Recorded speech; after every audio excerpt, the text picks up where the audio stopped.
This channel does not promote any violent, harmful, or illegal activities. All content provided by this channel is meant for an educational purpose only.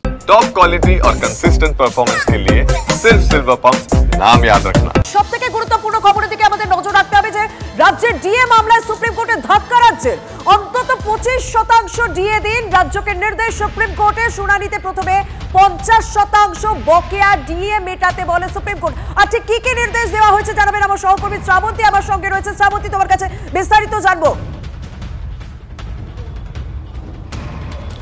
সমস্যা আজকে রাজ্যের জন্য অনেক বড় বেশি ধাক্কা হতে পারতো, তার কারণ শুরুতেই বিচারপতিরা বলেন যে এই মামলা ডিসমিস করা হচ্ছে, অর্থাৎ কলকাতা হাইকোর্টের যে নির্দেশ ছিল যে ডিএ যেটা প্রাপ্য রাজ্য সরকারি কর্মচারীদের সেই টাকা তাদের দিতে হবে। যদিও শেষ পর্যন্ত রাজ্য সরকারের বক্তব্য ছিল যে তারা একটা হিসেব দিয়েছেন যে 50% যদি ডিএ গোটা শতাংশ দিতে হয় তাহলে 44,000 কোটি টাকার প্রায় হয়ে যাচ্ছে, তার যদি অর্ধেকও দিতে হয় তাহলে রাজ্য চালানো সম্ভব নয়। ডক্টর মনু সিংভি, অভিষেক মনু সিংভি এমনটাই আবেদন করেন রাজ্যের কাছে। তারা বলেন যে তাদের পক্ষে কোনোভাবেই ডিএর এই এত টাকা মিটিয়ে দেওয়া সম্ভব নয়। যদিও বিচারপতিরা আজকে এটা শুনতে চাননি, তারা দুটো কথা বলেছেন। একটা হচ্ছে যে এর আগে রাজ্য সরকার যেভাবে বলছিল যে ডিএ হচ্ছে বকেয়া, ডিএ হচ্ছে দয়ার দান, এই বকেয়া টাকা রাজ্য সরকার চাইলে দেবে না চাইলে দেবে না, এটা সম্পূর্ণরূপে একটা ভ্রান্ত ধারণা। তার কারণ এর আগে কলকাতা হাইকোর্টের দুজন বিচারপতি একই ধরনের রায় দিয়েছেন। তাদের বক্তব্য ছিল যে ডিএ কিন্তু প্রাপ্য টাকা রাজ্য সরকারি কর্মচারীদের। যারা রাজ্য সরকারি কর্মচারী ছিলেন তাদের একটা আতঙ্ক ছিল যে গোটা দেশের একটা প্রভাব পড়তে পারে, কারণ বহু রাজ্য যে বকেয়া টাকা দেয়নি এই নির্দেশের ফলে তাদেরকে দিতে হতে পারে। কিন্তু আজকে স্পষ্ট নির্দেশ দেওয়া হয়েছে 50% না হলেও 25% টাকা দিতে হবে। একদম শ্রাবন্তী, তুমি আমাদের সঙ্গে থাকো। দীর্ঘদিন যারা আন্দোলনে রয়েছেন, দীর্ঘদিন যারা শহীদ মিনার চত্বরে অবস্থানে রয়েছেন, তাদের সঙ্গে এবার কথা বলে নেওয়ার পালা। সংগ্রামী যৌথ মঞ্চের আহ্বায়ক ভাস্কর ঘোষ আমার সঙ্গে রয়েছেন। আপনার কাছে সবার প্রথমে জানতে চাইবো, কোথাও কি একটু হলেও আশার আলো দেখছেন সুপ্রিম কোর্টের এই নির্দেশে? দেখুন, আমরা মানে কোনো সময় আশাহত হয়নি। আমরা সব সময়ই জানতাম যে এটা আমাদের অধিকার, আইন স্বীকৃত অধিকার, এবং এই অধিকার প্রতিষ্ঠা পাবে। উচ্চ আদালতের প্রতি আমাদের একদম পূর্ণ আস্থা ছিল।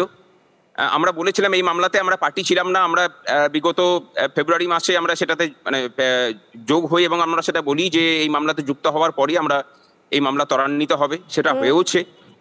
এবং একটা কথা আজকে ভালো লাগছে এটা শুনে যে সরকার যেভাবে চেষ্টা করেছিল এবং এতদিন থেকে বলে এসেছে যে ডিএটা কোনো অধিকারের মধ্যে পড়ে না, সুপ্রিম কোর্ট ইমিডিয়েটলি 25% বকেয়া ডিএ মিলিয়ে দেওয়ার কথা বলাতে সেই অধিকারটা উচ্চ আদালত থেকেও স্বীকৃত হলো।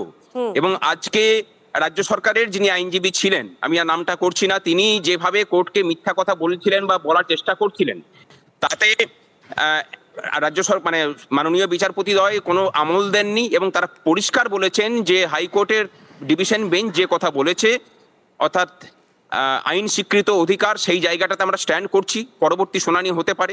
এবং বকেয়া নিয়ে যে পরিমাণ টাকার কথা বললেন সেই টাকার হিসেবেও কিন্তু তারা গোলমাল করেছেন। যেসব অর্থ দপ্তরের কর্মচারীরা এই হিসেবটা করেছেন এটা তো আর মমতা ব্যানার্জি নিজে করেন না বা অভিষেক মনু সিংভিরও করা নয়। স্পেসিফিক বিষয়ের কমেন্ট আপনার কাছ থেকে নিতে চাইবো যে প্রথমে সুপ্রিম কোর্ট বলে যে 50% ডিএ মেটাতে হবে, কিন্তু রাজ্যের আইনজীবীর পক্ষ থেকে বলা হয় যে এতটা টাকা দেওয়া সম্ভব নয়। এই বিষয়টা নিশ্চয়ই একটু বিশেষ করে আপনারা আলোকপাত করবেন, কারণ 50 পেতেন, সুপ্রিম কোর্টের নির্দেশ এখন 25 পেতে হচ্ছে, কারণ রাজ্য বলেছে তাদের পক্ষে দেওয়া সম্ভব নয়। এই জায়গাটা কিভাবে ব্যাখ্যা করবেন আপনারা? দেখুন, মানে রাজ্য সরকার প্রথম থেকেই বলে আসছে এই কথাটা, কিন্তু এই কথাটা তারা ইয়ে করতে পারবেন না, এস্টাবলিশ করতে পারবেন না আপাতত। এর পরবর্তী শুনানি পর্যন্ত হয়তো এটাকে স্ট্যান্ড করতে পারে। একটা কথা হচ্ছে আপনাদেরকে বলে রাখি, শুনুন। প্রথমত হচ্ছে রূপা 2009-এ এই কথাটা তারা লিখিতভাবে আইন পাস করে বলে দিয়েছেন যে AICPI অনুযায়ী আমরা ডিএ দেব, এক নম্বর। 2010 পর্যন্ত তারা কিন্তু কেন্দ্রীয় হারে, আমি বলছি না AICPI মেনেই 1% সেন্ট্রাল তারা ডিএ দিয়েছেন। 2010-এর পর থেকে এটাকে বন্ধ করা হয়েছে।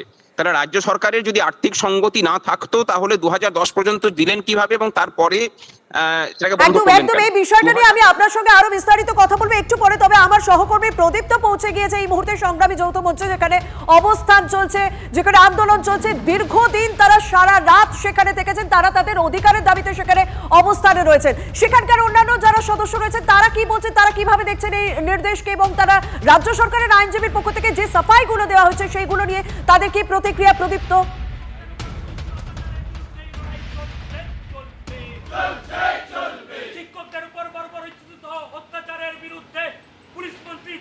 জানাই ধিক ধিক ধিক্কার, পুলিশ তোমায় জানাই ধিক ধিক ধিক্কার, সংগ্রামী সংগ্রামী সংগ্রামী যৌথ মঞ্চ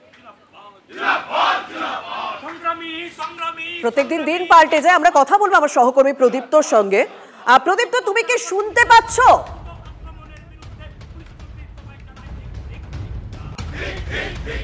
পুলিশ মন্ত্রী তোমায় জানাই ধিক ধিক ধিক্কার, সংগ্রামী সংগ্রামী সংগ্রামী যৌথ মঞ্চ।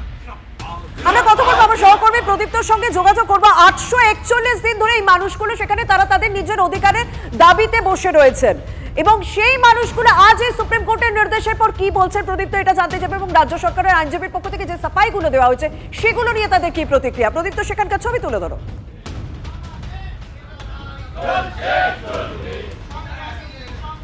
দেখো, আমি সরাসরি তাদের সঙ্গেই একবার কথা বলে নেওয়ার চেষ্টা করব। রাজ্য সরকারের আইনজীবী আজকে বলেছেন যে তাদের পক্ষে এই 50% এখনই দেওয়া সম্ভব নয়, কোমর ভেঙে যাবে। প্রথম কথা হচ্ছে যে এটা যে আমরা যেই দাবিটা করছিলাম বকেয়ার দাবি, সেটা কিন্তু হাইকোর্ট মান্যতা দিল। মানে 10 লাইন চলা শুরু হলো, দিল্লি পৌঁছায়নি কিন্তু হাওড়া থেকে দুরন্ত এক্সপ্রেস ছেড়ে দিয়েছে, 25% পৌঁছে গেছি। তার মানে দিল্লি যাত্রা নিশ্চিত, 75% বাকি আছে। আরও একটি কথা, কালকে শিক্ষকদের ওপর যেই অত্যাচার পুলিশ করেছে, আমরা এটাকে মনে করছি সুপ্রিম কোর্টের সুপ্রিম প্রতিবাদ এই ডিএ রায়ের মাধ্যমে আর কি। তাহলে এই লড়াই আমাদের চলবে, এটা সার্বিক সমস্ত কর্মচারী শিক্ষকদের জয়, যারা দীর্ঘদিন ধরে এই মামলাটা লড়াই করছিলেন তাদের জয়। আমরা সংগ্রামী যৌথ মঞ্চ পরে এই মামলার মধ্যে ঢুকেছি, অ্যাডেড হইনি, কিন্তু আমাদের বক্তব্য বলার সুযোগ পেয়েছি। আমরা আইনি প্রক্রিয়া যত রকম প্রক্রিয়া আছে সেই প্রক্রিয়াকে আমরা ব্যবহার করেছি যাতে দ্রুত এই মামলার শুনানি হয়। তাতে সংগ্রামী যৌথ মঞ্চ কিন্তু সফল। দীর্ঘদিন ধরে যে মামলা হচ্ছিল না, আমরা কিন্তু হিয়ারিং করিয়ে দেখিয়ে দিয়েছি। দুদিনের মানে পরপর টানা দুদিন একদিন ছাড়া, এটা কিন্তু সংগ্রামী যৌথ মঞ্চ বলেই সম্ভব। তাই সকলে আমাদের উপরই ভরসা রাখুন, আস্থা রাখুন, জয় হবে। মমতা ব্যানার্জি হিসাব করুন কত শুনানি অবধি অপেক্ষা করছেন, কারণ তাদের হয়তো আশা পরবর্তী শুনানিতে হয়তো সেটা তার 50%ই নির্দেশ দেওয়া হবে বা পরবর্তী শুনানিতে কি হতে চলেছে সেদিকে তো আমাদের নজর থাকছে। তবে আমাদের সহকর্মী শ্রাবন্তী আমাদের সঙ্গে রয়েছে। শ্রাবন্তী, তাহলে পরবর্তী শুনানির দিকে কোন কোন বিষয়গুলো নজর রাখা হচ্ছে এবং এই মুহূর্তে দাঁড়িয়ে আর কোন কোন জায়গাগুলো দ্বিধা বা দ্বন্দ্ব রয়ে গেল এই রাজ্য সরকারি কর্মচারীদের? দেখো শর্মিষ্ঠা, অনেকটাই 841 দিন তারা বসে রয়েছেন, অনেকটাই স্বস্তি বলা যায়, যেখানে তারা 25% বকেয়া তারা পাবেন। এবার তাদের বক্তব্য রয়েছে যে এই গোটা 100% যেটা বকেয়া রয়েছে সেটা আদতে কবে পাবেন। আইনি দিক যদি ব্যাখ্যা করতে হয় তাহলে যেরকমটা গোটা কলকাতা হাইকোর্টের যে নির্দেশ ছিল, অর্থাৎ ডিএ টাকাটা প্রাপ্য কর্মীদের সেটা মিটিয়ে দিতে হবে, তার উপরে কোনো স্থগিতাদেশ নেই। সেক্ষেত্রে শুধুমাত্র আদালত অবমাননার যে মামলা রয়েছে তার উপরে একটা স্থগিতাদেশ রয়েছে। পরবর্তী শুনানিতে নিশ্চিতভাবে রাজ্য সরকার কতখানি টাকা ফেরত দেবে সেটা একটা রিপোর্ট তুলে ধরা হবে। আদৌ কোনো টাকা ফেরত দেওয়া হচ্ছে কিনা সেই বিষয়গুলি যেরকমভাবে বিচারপতিরা দেখবেন, একই সঙ্গে বাদবাকি টাকাটা কবে ফেরত দেওয়া হবে, সেটা কি 1 বছর 2 বছর নাকি আরও বেশি বছর, সেটাও সেখানে স্পষ্ট হবার একটা দিক থাকছে। নিঃসন্দেহে বলা যায়, কিছুক্ষণ আগে যিনি কর্মচারী বলছিলেন যে ট্রেন সবে চলা শুরু হয়েছে, স্বাভাবিকভাবেই আগামী শুনানিতে এটা দেখতে হবে যে আদতে এই 25% বকেয়া রাজ্য সরকার দিচ্ছে কিনা এবং সেই টাকাটা বাদবাকি কত দিনের মধ্যে রাজ্য সরকার দিচ্ছে।